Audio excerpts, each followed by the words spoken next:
교회 여러분 안녕하세요. 오늘도 수요 말씀 묵상 시간 되었습니다. 오늘 하루 잘 지내셨습니까? 오늘도 하나님 말씀 같이 나누면서 믿음의 길을 배워가는 저와 여러분 되기를 원합니다. 오늘 우리가 같이 나눌 말씀은 시편의 말씀으로 시편 95편 1절부터 11절까지 말씀입니다. 제가 말씀 읽어드리도록 하겠습니다. 오라 우리가 여호와께 노래하며 우리의 구원의 반석을 향하여 즐거이 외치자. 우리가 감사함으로 그 앞에 나아가며 시를 지어 즐거이 그를 노래하자. 여호와는 크신 하나님이시요 모든 신들보다 크신 왕이시기 때문이로다. 땅의 깊은 곳이 그의 손 안에 있으며 산들의 높은 곳도 그의 것이로다.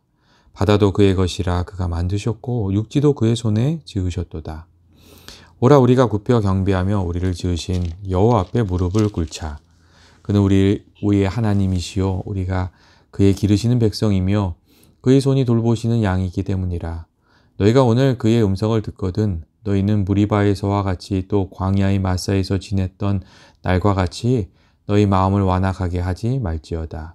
그때 너희 조상들이 내가 행한 일을 보고서도 나를 시험하고 조사하였도다. 내가 40년 동안 그 세대로 말미암아 근심하여 이르기를 그들은 마음이 미혹된 백성이라 내 길을 알지 못한다 하였도다. 그러므로 내가 노하여 맹세하기를 그들은 내 안식에 들어오지 못하리라 하였도다. 아멘. 교회 여러분, 오늘 우리가 같이 읽은 시편의 말씀은 하나님을 섬기는 바른 자세에 대해서 말씀해주고 있는 시편입니다. 우리가 어떻게 믿음 생활하면서 하나님을 섬기며 살아야 되겠습니까? 오늘 말씀을 우리가 하나님을 바르게 섬기며 살아가려면 하나님이 어떤 분이신지를 바르게 깨닫고 그에 합당하게 섬겨야 한다고 말씀해 주고 있습니다. 그렇게 하나님을 알아야 하나님을 바르게 섬길 수 있다는 말씀입니다. 예전에 제가 섬기던 교회에 손님 한 분이 아주 허름한 옷을 입고 방문하셨습니다. 그런데 당시 교회를 돌보시던 사찰 집사님이 그분의 외모만 보고 그냥 오해를 하고 마신 겁니다. 담임 목사님을 만나러 오신 그 목사님의 은사 되시는 분이셨는데 이 외모만 보고 함부로 이렇게 그분을 대했다가 나중에 크게 낭패를 당하셨던 경우가 있었습니다. 그분이 어떤 분이신지 또 어떤 이유로 그곳에 오신지 알았다면 그렇게 하지 않으셨을 텐데 제대로 알지 못했기 때문에 그와 같이 어려운 일이 일어났던 것이었습니다. 우리가 하나님을 섬길 때도 마찬가지입니다. 하나님이 어떤 분이신지 우리가 잘 알아야 하나님이 기뻐하시는 방법으로 하나님 섬기고 하나님 예배할 수 있습니다.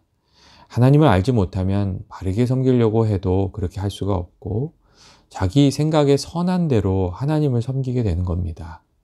그렇게 되면 겉으로는 하나님을 섬기는 일인데 이 자세히 보면 하나님을 섬기는 것이 아니라 자기 자신을 섬기는 그런 일이 되는 경우도 있습니다. 하나님을 모르기 때문에 그렇게 되는 것입니다.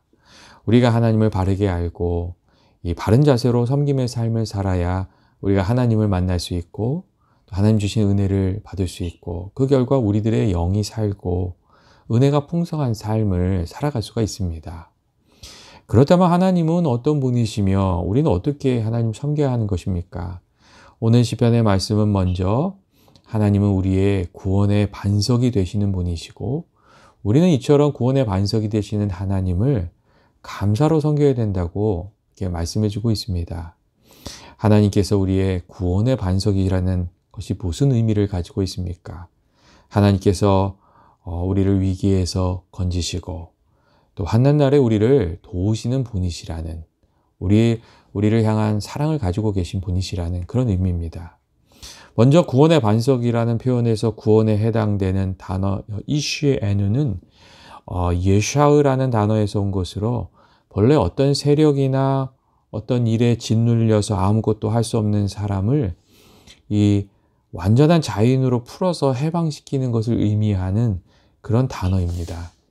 우리가 살다가 보면 우리 자신의 삶이 눌리게 되는 그런 때가 있지 않습니까? 가난과 질병에 눌리고 근심과 걱정에 눌리고 또 우리가 잘못 저지른 죄의 무게에 눌리고 우리가 감당할 수 없는 일에 눌려 있는 그런 경우가 있습니다. 특별히 이스라엘 백성들의 경우는 애굽에서 종살이를 하면서 많은 고통을 당하고 그 눌림을 겪었습니다. 그런데 그때 하나님께서 이스라엘 백성들의 부르짖은 그 아픈 소리를 들으시고 그들을 찾아와 주셔서 그들을 건져주시고 구원의 하나님이 되어주셨습니다. 특별히 하나님께서 구원의 반석이시라는 표현은 이스라엘 삶의 경험에 깊이 뿌리를 내리고 있는 그런 표현으로 하나님께 피하면 하나님께서 지키시고 돌보시고 그 안에서 쉴 수 있다는, 하나님은 확실한 분이시라는 그런 의미를 가지고 있습니다. 예로부터 높은 산이 없었던 이 팔레스타인 지역에서는 반석이 아주 중요한 피난처로 사용이 되었습니다. 이 사나운 짐승으로부터, 약탈꾼으로부터 몸을 안전하게 숨길 수 있는 장소가 반석이었고, 또 이 반석 밑에는 물이 흐르는 경우가 많이 있어서 거친 광야의 날씨로부터 보호를 받을 수 있을 뿐만 아니라 물을 얻어서 쉴 수 있는 그런 곳이었다고 합니다. 하나님이 구원의 반석이 되신다는 것은 하나님 의지하면, 우리가 어려울 때 하나님 찾아가면 하나님께서 우리를 지키시고 돌보시고 쉬게 해 주신다는 그런 의미입니다. 그리고 오늘 성경의 말씀 이처럼 구원의 반석이 되어주신 하나님께 우리가 드려야 할 것은 감사라고 그렇게 말해주고 있습니다. 우리와 같이 부족한 일들을 긍휼히 여겨주시니 하나님 감사합니다. 우리가 어려울 때 주님께서 도움이 되어주시니 감사합니다. 우리를 죄와 사망의 권세에서 건져주신 그 예수 십자가의 보혈을 감사합니다. 그리고 우리에게 귀한 약속의 말씀을 주셔서 소망을 가지고 살아가게 하시니 감사합니다. 우리의 힘과 도움이 되시고 소망이 되신 하나님께 우리가 드려야 할 것은 감사라고 그렇게 말해주고 있습니다. 철이 없는 아이들은 감사를 모릅니다. 믿음 생활 처음 할 때는 감사를 모릅니다. 하지만 철이 들고 하나님을 알게 되면 감사를 알게 됩니다. 그리고 우리가 하나님께 감사를 드리게 될 때 더 깊은 믿음 생활의 길이 열리게 됩니다. 우리가 하나님께 감사를 드릴 때 하나님과 나와의 관계가 더 가까워지고, 또 하나님께서 예비하고 계신 귀한 은혜를 더 풍성히 누리는 삶을 우리가 살아가게 되는 것입니다. 여러분, 인지상정이 다 그렇지 않습니까? 이 작은 것에도 감사하는 이들이 더 많은 것을 받게 됩니다. 누군가 작은 것에 감사하면 그 사람에게 더 많은 것을 주고 싶은 것이 인지상정입니다.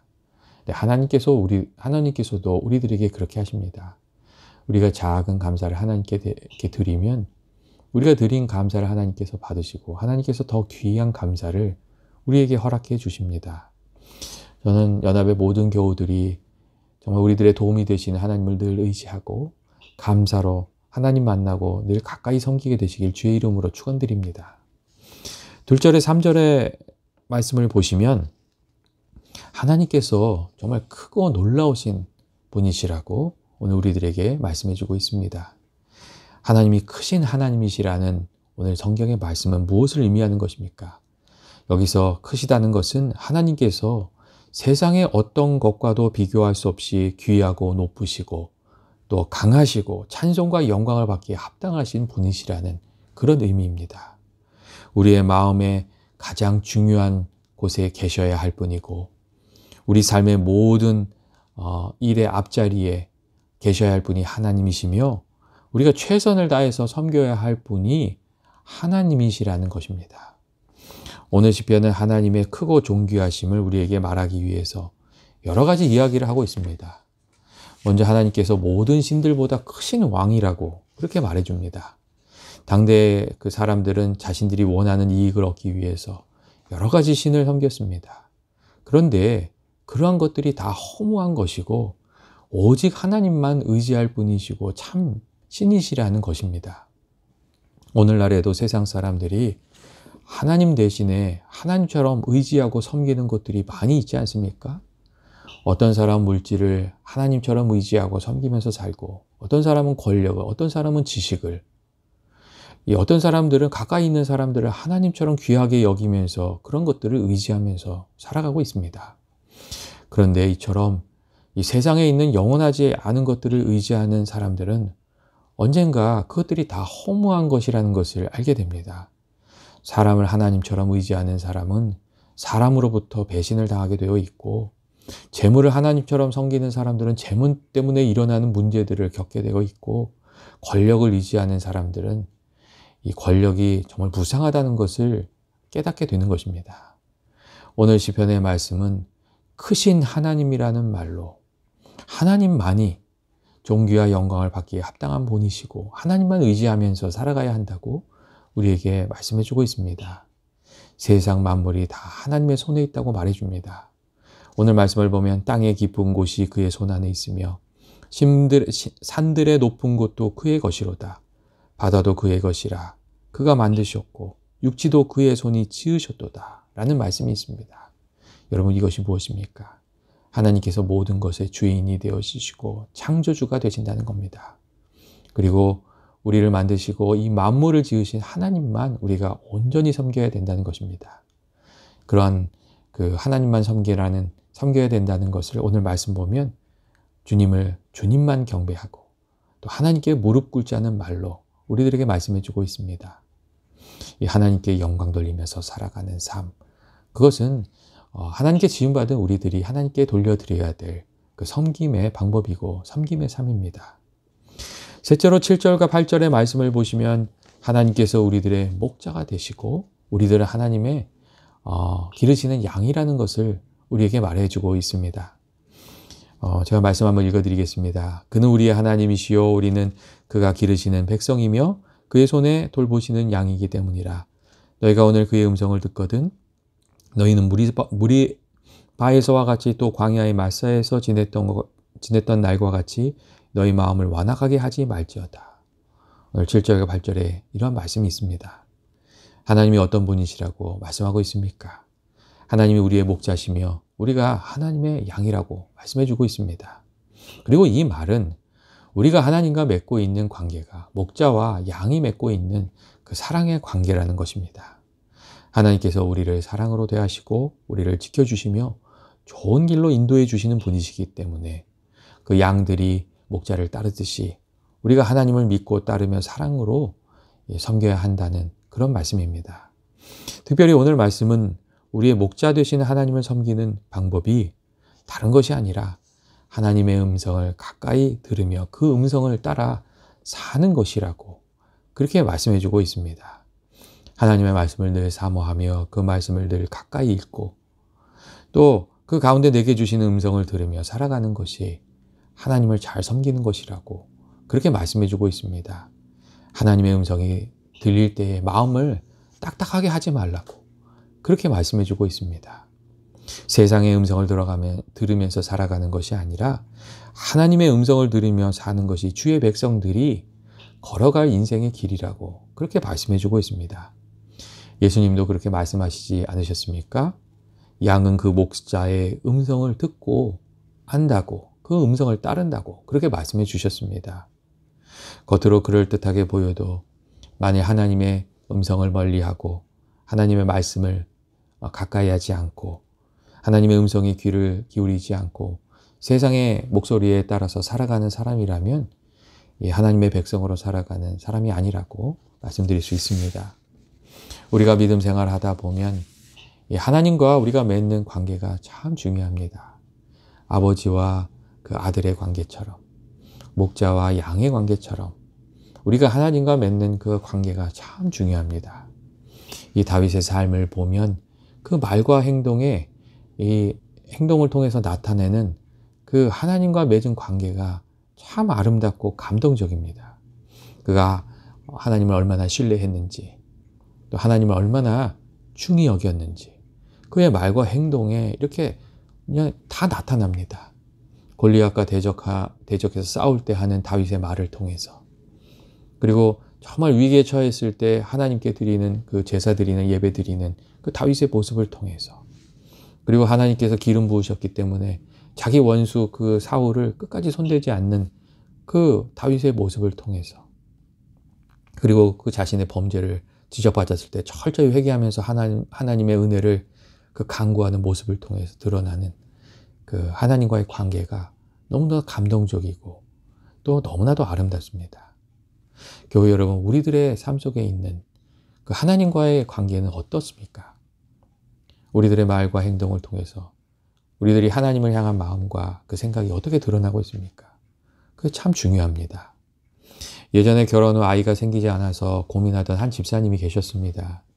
이 아이가 생기지 않으니까 그 집사님이 내가 엄마가 될 준비가 아직 덜 돼서 하나님이 안 주시는가 보다 이렇게 생각을 하시고 이렇게 기도를 하셨답니다. 하나님, 내가 엄마가 될 준비를 먼저 잘 하게 하시고 아이를 그 다음에는 주실 줄 믿습니다. 그렇게 기도를 했다고 합니다. 그런데 그 성탄절 전날 갑자기 이 집에 도둑이 찾아든 겁니다. 이 도둑이 들어와서 이 집을 다 어지럽혀 놓고 이 700만 원 가까이 그 금품을 가지고 도망간 겁니다. 처음에는 그 엉망이 된 집을 보면서 이 도둑맞은 재물 때문에 마음도 아프고 또 도둑이 들어왔다 나갔다고 하니까 너무 두렵고 무섭고 그런 마음이 있었는데 그때 순간 거실에 걸려있는 십자가를 보면서 이렇게 얘기를 했답니다. 자신도 모르게 남편에게 하나님께서 이것들을 가져가시고 우리에게 아이를 주시려고 하시나 봐. 그렇게 이야기를 했답니다. 그리고 얼마 지나지 않아서 하나님께서 이 가정에 귀한 자녀를 주셨다는 간증을 한 것을 제가 읽은 적이 있습니다. 교회 여러분 어떻게 생각하십니까? 저는 이 이야기를 읽으면서 그 분의 말에 드러나는 하나님을 향한 믿음이 참 귀하다. 그분이 어떻게 하나님을 믿고 의지하면서 살아가고 있는지 그것을 발견할 수 있게 된 것이 참 귀하다. 이런 생각을 했습니다. 저는 연합의 모든 교우들이 정말 주님의 선하심을 끝까지 믿는 그 마음으로 살아가게 되시길 바랍니다. 하나님과 여러분과 맺고 있는 관계는 여러분 어떤 관계입니까? 여러분이 하나님과 그 맺고 있는 관계가 정말 하나님 보시기에도 아름답고 또 사람들 보기에도 아름다운 신뢰와 사랑과 그 헌신의 관계가 되기를 주님의 이름으로 축원드립니다. 마지막으로 오늘 성경은 그 하나님께서 심판자가 되심을 모든 것을 결정하시는 분이심을 우리들에게 보여주고 있습니다. 왜 오늘 말씀에 무리바에서와 같이 또 광야의 마사에서 지냈던 날과 같이 너희 마음을 완악하게 하지 말라고 그렇게 말씀하고 있는 것입니까? 하나님 대적하고 하나님 원망하고 하나님 시험하는 이들은 하나님의 은혜를 받아도 그것을 누리지 못하게 되기 때문입니다. 무리바에서 어떤 일이 있었던 것입니까? 무리바라는 단어는 다툼이라는 뜻이고 마사라는 단어는 시험이라는 뜻을 가진 단어로 이스라엘 백성들이 광야 길을 가다가 물이 부족하자 원망하면서 또 불평하면서 모세와 다투었는데 바로 그곳이 무리바라는 장소였습니다. 이스라엘 백성들은 이곳에서 하나님께 불평하고 또 모세와 싸우면서 하나님께 받은 은혜를 다 잊어버리고 말았습니다. 정말 안타까운 것은 이 성경에 무리바라는 곳이 두 곳이 있는데 만일 오늘 이 말씀에 나와 있는 무리바가 가데스바네아 이 지역에 있는 무리바라면 그곳이 어떤 곳이냐면 이제 광야 40년 광야 길을 다 마치고 조금만 더 가면 이 가나안 땅에 도달할 만한 그런 곳이었다는 겁니다. 근데 그렇게 이 광야 길을 다 끝나는 그런 자리에서 그들이 원망하고 불평하고 하나님 대적하다가 약속의 땅에 들어갈 특권을 다 잃어버리고 말았다는 그런 뜻입니다. 그렇기 때문에 이 8절과 10절의 말씀이 참 의미가 있습니다. 8절 말씀 보면 이런 말씀이 있습니다. 너희 마음을 완악하게 하지 말라 하는 말씀이 있습니다. 이 완악하게 하지 말라는 그 말씀은 범사에 이렇게 부정적으로 이렇게 삐뚤어 나가지 말라는 그런 의미입니다. 하나님께서 주시는 말씀이 있으면 그것을 아멘으로 붙들고 믿음으로 붙들고 또 하나님께서 주시는 일이 꼭 내 마음에 들지는 않아도 그 일을 통해서 하나님께서 이루실 선하신 뜻이 있음을 믿고 그 일을 믿음으로 이게 감당해 나가야 그 삶이 복이 된다는 그런 말씀입니다. 또한 10절 말씀을 보면 그들은 마음이 미혹된 백성이라 내 길을 알지 못한다는 그런 말씀이 있습니다. 마음이 미혹됐다는 그 뜻이 무엇입니까? 그것은 이 마음의 눈이 잘못된 안경을 쓰고 있어서 이 축복된 길을 가면서도 그 길이 복된 길이란 것을 깨닫지 못하고 있었다는 것입니다. 원망의 안경, 불평의 안경을 쓰고 있어서 그들이 현재 겪고 있는 어려움과 그 힘든 것만 크게 느껴지고 그 결과 하나님께서 선한 길로 인도하고 계시는데도 불구하고 그것을 그 하나님의 선하신 길을 알지 못했다는, 믿지 못했다는 그런 이야기입니다. 그 결과 하나님이 약속하셨던 안식에 들어가지 못했다는 그런 의미입니다. 하나님의 은혜의 약속이 우리들에게 있지만 그 은혜가 모든 사람에게 은혜가 되는 것은 아닙니다. 은혜가 은혜 되는 사람은 주신 약속의 말씀을 믿고 그 말씀을 마음에 품고 믿음으로 살아가는 사람들입니다. 저는 연합의 모든 교우들이 주께서 내게 주시는 그 은혜의 말씀을 마음에 품고 믿음으로 살아가는 믿음의 사람들이시기를 주의 이름으로 축원드립니다. 오늘 말씀 우리들에게 무엇을 말씀해 주고 있습니까? 하나님을 바르게 알고 하나님을 참되게 섬기라고 그렇게 말씀해 주고 있습니다. 하나님이 얼마나 귀한 분이신지 깨닫고 감사로, 믿음으로, 섬김으로, 이 사랑으로 하나님을 섬기면서 살아가라고 그렇게 말씀해 주고 있습니다. 저는 연합의 모든 교우들이 하나님을 섬기는 그 모습이 하나님과 사람들에게 감동이 되고 또 아름다운 것이 되어서 하나님께서 날마다 더욱 부어주시는 풍성한 은혜 누리면서 살아가게 되기를 주의 이름으로 축원드립니다. 같이 기도하시겠습니다. 사랑과 은혜가 많으신 하나님 아버지, 대림절 첫째 주를 보내는 저희들이 하나님을 바라보며 하나님 바르게 섬기기를 원합니다.